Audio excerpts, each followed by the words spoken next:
Hi, I'm Kellen, an 8-figure startup founder. One of the things that greatly helped me along my way as an entrepreneur was the ability to always strive for the truth and to see the truth even if it was very ugly. This ability did not come quickly. I was very easily manipulated at the start of my business, and it took years for me to gradually realize how humans and the truth worked. One of my heroes is Carl Sagan. He said one of the saddest lessons of history is this: if we've been bamboozled long enough, we tend to reject any evidence of the bamboozle. We're no longer interested in finding out the truth. The bamboozle has captured us. It's simply too painful to acknowledge even to ourselves that we've been taken. And boy, have I felt like that. And here are my two favorite statements about searching for the truth. Carl Sagan again said, "Extraordinary claims require extraordinary evidence." I just love this quote. And the other one is, "That which can be destroyed by the truth should be," from P.C. Hodgel.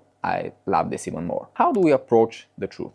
Have you ever played Truth or Dare and had the following thought: if I choose Dare, they can still dare me to tell the truth about basically anything because it's a dare. But if I choose Truth, they cannot really turn this into any kind of dare except for telling the truth. It seems there is kind of asymmetry both in this game and in life. It seems like action is somehow more valuable than truth, because you can always take the action to search for the truth, but just knowing the truth doesn't have any benefits by itself, because if you do nothing related to the truth, you can still fuck up, no matter the knowledge you have. Success in life and everything else is defined by your actions. Does this mean that actions are more valuable than the truth, the knowing? And I can tell you who thinks like this for sure. Nature. Because passing your genes does definitely not require knowing it, but it surely requires doing it. Truth, however, it feels important. We never want to be wrong, do we? Then why the sad reality is that most people are wrong about most things? Is it evil manipulation? Is it propaganda and bad actors? They play their role, but it's not the main part. Life is long, and if we really had the tools to find the truth,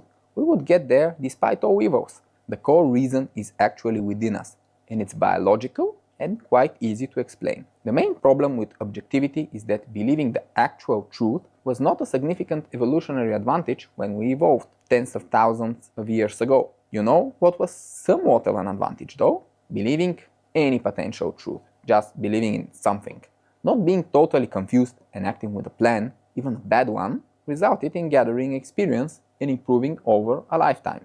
Then again, you would never want to live with a different truth from your tribe. The plan needs unity and cooperation, and passing your genes requires not having the status of an outcast idiot who believes in a different reality from the rest of the tribe. This was such a strong factor that conformism is built into our biology. The strongest evolutionary advantage was not to know the actual truth, it was to have one perceived truth with those around you. Then you could make coordinated dares as a group and be competitive against any other groups of humans and the elements of nature in a very harsh world. Coordination was how humans conquered the earth. Let's recap how the world then and the world now looked. We'll examine 3 qualities of our beliefs in each case. Are our beliefs useful, beautiful, and true? Let's see the value of usefulness, beauty, and truth in tribal times. The actual objective truth was very hard to come by in the Stone Age. Unless you ate the wrong mushroom and died, which gave very valuable data points to all other members of the tribe, not to you, apparently, few interactions with the world would be definitive enough to come close to modern science. Wise old men and women had remarkable intuition from observation and the stories of their ancestors, but it was more of a how to survive feel than a structure of precise knowledge like we have today in science. We had no idea how the world works and attributed scary, unexplainable events like lightnings to gods and spirits because the actual explanation was totally out of reach. In such a world, everything was based on usefulness. Could you use it for something? If a belief helped the survival quest of the tribe, it was valued and survived in time. Otherwise, not really. Believing lightning came from the gods was less scary than not knowing the fuck was going on at all. A potential truth always won the evolutionary battle against no truth at all. Beauty was secondary, but it was still there. It was nicer to believe in the beautiful than the mundane. People could have believed the gods threw down lightning when they are bored, which is a perfectly rational thought, but where's the fun in that? It was because of anger. There had to be drama, there had to be story, there had to be beauty, because beauty sticks and makes the story survive in competition with other stories. Beauty and the love for it is also biologically built into us. Objective truth was almost nowhere to be found in the Stone Age. Even in the much more advanced time of Aristotle, who had a lot of other Greek thinkers to learn from, people were wrong about almost everything. Aristotle asked a lot of good questions, but he answered almost all of them wrongly. So, evolution did not prepare us for the concept of scientific truth at all. People were happy with the gods and spirits and made up myths. Society worked, and all of the improvements that could happen with science, like reduction of child mortality, were unthinkable because people had never seen any better. They could not imagine life differently. This is why human scientific progress was so incredibly slow at first, but then it sped up, and after the Enlightenment age, sped up dramatically. We needed to believe that progress was possible in order to make it happen. Now let's see the value of usefulness, beauty, and truth today. In the modern world, we have a mess of beliefs that are all possible combinations of useful, beautiful, and true. Right, that sounds right, but it's wrong. Because almost every existing belief that is not completely self-destructive, like psychiatric conditions, is useful. So you don't have a mix of possible combinations. Every belief that someone has that is not immediately self-destructive is useful. Because evolutionary, it's useful to have it for whoever expresses it. Not in general, not in the abstract, but for the person who believes in this shit. Even the belief that the earth is flat is like that. And you'll be like, what? Believing the earth is flat is biologically useful, and it's fine for the people who believe it. Now, you may be really surprised to hear this in the video about truth, but let me explain. You evolve to believe in any potentially useful truth, and if you believe in one, well, you're using it to solve some problem. It may not be objectively true, but who cares? Biology doesn't. Evolution wired you to survive and pass your genes. For this, you need a tribe. In a messy, atomized modern world where people no longer form tribes the way they used to, desperate times require desperate measures. And as you know, biology is all about desperate measures. We make new tribes based on whatever fiction we stumble upon first.